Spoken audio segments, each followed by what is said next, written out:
నమస్కారం స్వామీజీ. ప్రతి వారు ఏ విషయంలోనైనా సరే ఎంత విజయాన్ని పొందినా, ఎంత ఆనందాన్ని పొందినా, ఎంత ఆనందాన్ని పొందినప్పటికీ ఏదో పోగొట్టుకున్న వాళ్ళలాగా అసంతృప్తితో మిగిలిపోతున్నారు. దీనికి కారణం ఏంటి స్వామీజీ?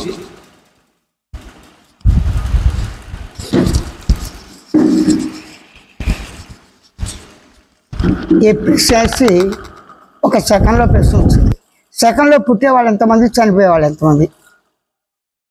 ఒక మానవుడి దృష్టిలో మనం ఏ ప్రశ్న అడుగుతున్నామా, ఒక వ్యక్తి దృష్టిలో అడుగుతున్నామా? స్వేచ్ఛతో, తపంతో నేను స్వతంత్రంగా ఉండాలని చెప్పి ప్రతి వాళ్ళు కోరుకుంటారు. కోరుకున్న వాళ్ళందరికీ స్వేచ్ఛ ఉంటుందా? ఉండదు. అంటే స్వేచ్ఛ గురించి ప్రయత్నించేది ఎవరు? తానే. అంటే తనకు తానే స్వయంగా స్వేచ్ఛగా ఉండాలని, తనకు మాత్రమే శాస్త్రమైన నిత్యానందం పొందాలని, తనకు మాత్రమే అసంతృప్తి చోటు ఉండకూడదని, నిత్యానందంతో ఉండాలని, దుఃఖ ప్రసక్తి తెలియకుండా శాస్త్రమైన సుఖంగా ఆనందంగా ఉండాలని చెప్పి తన శరీరం ద్వారానే, తాను గమనించిన శరీరం ద్వారానే, తాను గుర్తించిన శరీరం ద్వారానే, తాను తెలుసుకున్న శరీరం ద్వారానే, తాను అనే శరీరము దేహం అనే శబ్దాలతో, భావాలతో, తలంపులతో, ఆలోచనతో, సంకల్పాలతో స్మరిస్తూ ప్రార్థన చేస్తూ జాతి, మతం, కులం, భేదం ఉన్నా లేకపోయినప్పటికీ, ఎన్ని అనుభూతులు ఎన్ని రకాలుగా కూడా విజయవంతంగా అయినప్పటికీ ఈ నేనుకి అసంతృప్తి ఉన్నది. అందరి నేనులకి ఉన్నది లేదా? ఒకరు ఉంది, ఒకరు లేదు కదా. అప్పుడు ఇబ్బంది ఏమవుతుంది? సాధారణంగా మనం ఏమనుకుంటాం, ఈ గ్రామంలో నేను కోటీశ్వరుడు అనుకుందాం. అందరూ కోటీశ్వరులు అయ్యారనుకోండి, అప్పుడు ఏం చేస్తాడు? నిన్ను అధిగమించాలంటే ఎంత అధిగమించినా కూడా కుదరదు. ఎందుకంటే ఆ యొక్క నగరం అంతా పట్టణం అయిపోయింది. ఏ మూలకి వెళ్ళినా కూడా గజం 10 లక్షలు అలా ఉంది. బిల్డింగ్లు బ్రహ్మాండంగా ఉన్నాయి. తుఫాన్లు, వేలు, ఎక్కడ ఏ మూల పెరిగినా కూడా దాని తగ్గట్టుగా ఉంది. అందరికీ కూడా మిలియన్స్ ఉన్నాయి. అన్ని కోటీశ్వరుల వాళ్ళని గుర్తించాలంటే ఏం చేయాలి? వాడు ఆ స్థానాన్ని తీసేసి అక్కడి నుంచి వెళ్ళిపోయి తనకన్నా అల్పంగా ఉన్నటువంటి గ్రామాలు ఏ విషయంలో ఉంది, ఏ విషయం నాకు అధికంగా ఉంది తెలుసుకుని అక్కడ స్థలాలు కొని తను గుర్తింపు చేసుకుంటాడు.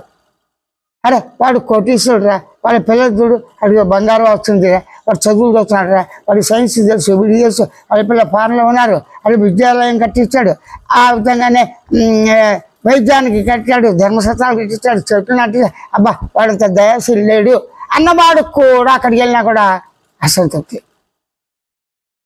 అంటే ఏమిటి? తనకన్నా తక్కువ ఉన్నవాడి చోటుకు మనం వెళ్తే వాడి దృష్టిలో నేనే సంతృప్తి ఎంత ఉన్నా, ఇతర దృష్టిలో వాడు నాకన్నా తక్కువ అయినా అసంతృప్తి, ఎక్కువైనా అసంతృప్తి, సమానంలోనూ అసంతృప్తి. అసంతృప్తి అనే పదమే అసంతృప్తి అని. ఇప్పుడు తమాషా ఏంటంటే అనుభవానుభూతిగా ఉన్నటువంటి ఏం చేస్తున్నాను, అనుభూతిగా సహజంగా నేను ఉన్నాను, నేను నేను నేను అనుకునే స్వానుభవం నేను ఉన్నాను అనుకోవడం సహజమే, తలంచడం సహజమే, సంకల్పించడం సహజమే, మనసు బుద్ధి చిత్తాంగం ఉండటం సహజమే, జీవుడిగా ఉండటం సహజమే. పరమాత్మ ఉన్నాడని లేని వాదనలో ఉంటారు. సరే, ఎవరి వాదాలు వాళ్ళకే. అందరికీ కూడా అసంతృప్తి ఉన్నది. అప్పుడు ఏం చేయాలి? కారణం వెతకడం. ఎక్కడికైనా అసంతృప్తి, ఆ అసంతృప్తి నీ లక్షణము, ఆ గుణమే నీకు అసంతృప్తి. అసంతృప్తిగా ఉంటాం, దుఃఖంతో ఉంటాం. ఎన్ని దేహ సంబంధించిన ఈ పదార్థాలు, జ్ఞానేంద్రియాలను, కర్మేంద్రియాలు, ప్రాణేంద్రియాలను అన్నింటినీ శరీరం మొత్తం పాదాల దగ్గరించి శిరస్సు పై భాగంతో వరకు కూడా సంపూర్ణంగా తృప్తిపరిచినప్పటికీ భక్తి ద్వారా కావచ్చు, యోగం ద్వారా కావచ్చు, కర్మశ్రీ ద్వారా కావచ్చు, జ్ఞానం కావచ్చు, అద్వైతంగా ద్వైతంగా ఎంతమంది అయినా సరే జన్మముక్తి పొందిన ఏది పొందినా, ఏ సిద్ధాంతాలు రాద్ధాంతాలు అర్హతలతో అన్ని ఉన్నా లేనివాడికి ఉంది, ఉన్నవాడికి ఉంది. ఆ అసంతృప్తి కారణం ఏంటి అన్నవాడు ఎవరు? నేను నేను నేను అనే స్వానుభవంలో ఉన్న నేనుకే వచ్చింది, స్వానుభవంలో తానికే వచ్చింది, స్వానుభవం మనందరికీ వచ్చింది. మనందరికీ వచ్చింది అంటే ఒక సమస్య అందరి సమస్య అయిందా?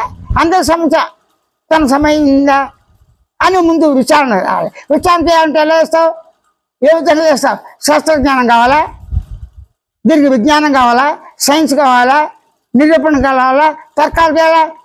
మహా తర్కాలు చేసేవాళ్ళే పండితులు వస్తూ ఎంతో చేసి వారి సిద్ధాంతాలు ఆస్థార అవార్డు పొందిన, పద్మవిభూషణం ఉన్న, ఇంకా భారతరత్న వచ్చినా కూడా అసంతృప్తే. అంటే అసంతృప్తి తన లక్షణము.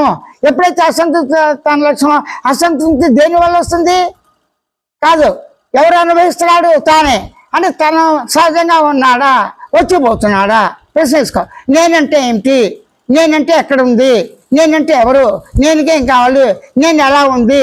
శరీరంలో ఉన్నప్పుడు నేను ఎలా ఉంది? శరీరం పతనాంతరం నేను ఎలా ఉంది? అంటే పుట్టముంపు నేనే స్థానంలో ఉంది, పుట్టిన తర్వాత శరీరం ఏ స్థానంలో ఉంది? లోపల ఉందా, బయట ఉందా? ఈ విధంగా క్వశ్చన్స్కి ఆన్సర్ దొరికినప్పటికీ, ఎవరి అభిప్రాయాలు చెప్పినప్పటికీ సమాజపరంగా అందరూ అంగీకరించే విధంగా లేదు. ఇది లోక విదితమే, నిర్వివాదాంశమే. కనుక అసంతృప్తి తాను చేసుకుంటూ, అసంతృప్తి ఎక్కడ బయలుదేరింది? నేను అన్న చోట. నేను ఎక్కడుంది? అనుభవం ఉంది. అనుభవం దాన్ని ఎవరైనా ఏ పరిస్థితిలో వెతుకుతాడా?